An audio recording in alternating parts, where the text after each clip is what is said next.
Sylvain Onang, tu es l'agent du joueur. Tu es l'agent du joueur Albert Ebossé qui vient de décéder en Algérie. Et alors, ce qu'on aimerait savoir, c'est comment tu l'as appris, qu'est-ce qui s'est passé? Ben, comment je l'ai appris? Déjà, avant le match, comme chaque fois, Albert, on s'est appelé. Comme chaque fois, on s'est appelé. Et Albert m'a dit qu'il fallait que je regarde le match, comme on le fait le plus souvent, pour voir ce qui n'a pas marché pendant le match et qu'on fasse le commentaire d'après-match pour voir comment on allait rectifier et faire progresser Albert comme on le fait depuis un moment.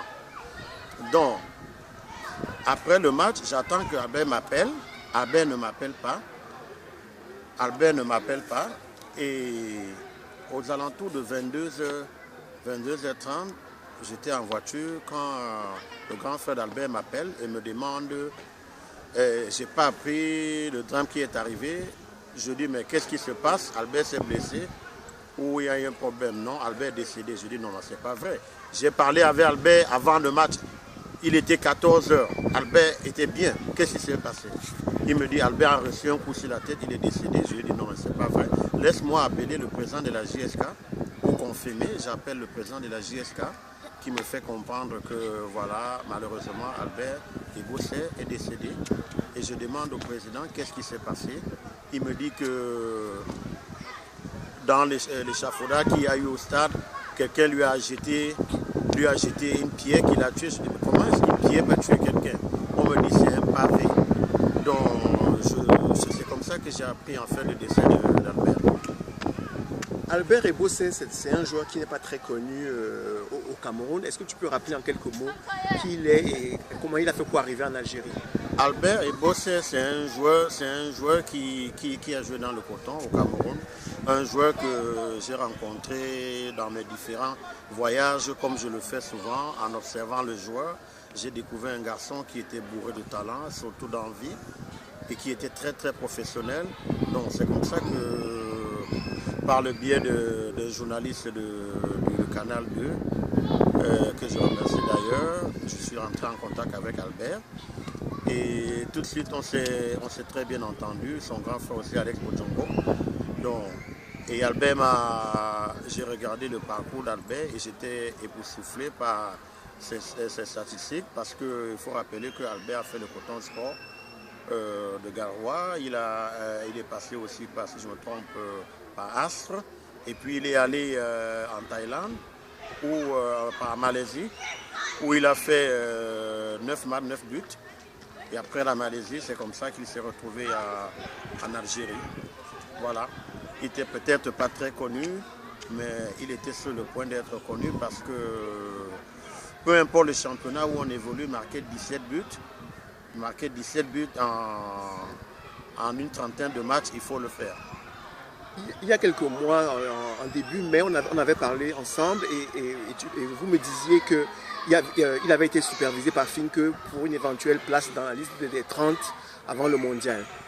Est-ce que s'il avait été sélectionné peut-être pour la Coupe du Monde au vu de ses 17 buts, est-ce que sa vie aurait changé? Est-ce qu'il aurait été peut-être dans un autre club autre que l'Algérie pour ce début de saison? Je pense que ça aurait apporté, ça aurait changé quelque chose dans sa vie. Ça aurait permis au monde de découvrir qui était ce joueur, qui avait beaucoup de talent surtout. Malheureusement, il n'a pas été retenu dans la liste des 30 pour le mondial. Mais je peux vous rassurer une chose, Albert était le numéro 1, était un grand supporter des Lions Ontario. Qu'est-ce qui va se passer maintenant? Aujourd'hui, c'est vrai que ça fait à peine même pas 24 heures que ça s'est passé. Comment ça va se passer la suite? Qu'est-ce que le club dit? Qu'est-ce que le club vous dit au téléphone? Qu'est-ce que dit la famille? Déjà, vous pouvez imaginer l'état de la famille actuellement.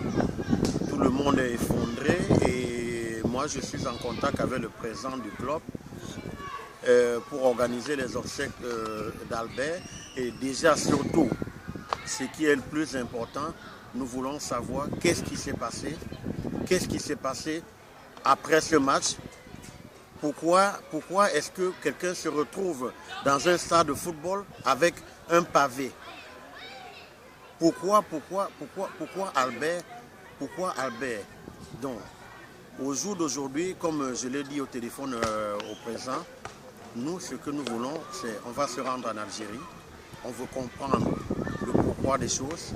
Je profite de cette occasion pour lancer l'appel à la FIFA, à la CAF, parce que je pense qu'il est temps que les activités dans le football s'arrêtent. Le football, ça reste un jeu avant tout. Le football, ce n'est pas une guerre.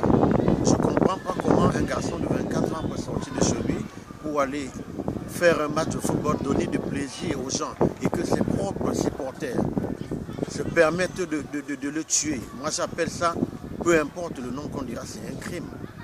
C'est un crime, je suis en colère, comme toute sa famille. Je pense comme tous ceux qui ont connu Albert, parce que c'est un garçon, je peux vous dire, très très attachant. Albert n'était pas pour moi un client.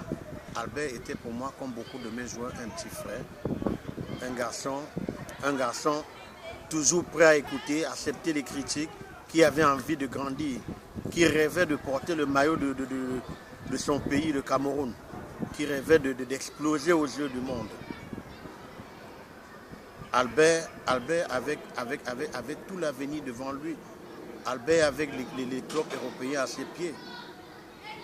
Au jour d'aujourd'hui, je peux vous dire que on ne trouve toujours pas les mots pour expliquer. J'espère que voilà, pendant notre séjour en Algérie, on comprendra un peu plus ce qui s'est réellement passé hier soir, après le match. Sylvain Onang, merci. Je vous en prie.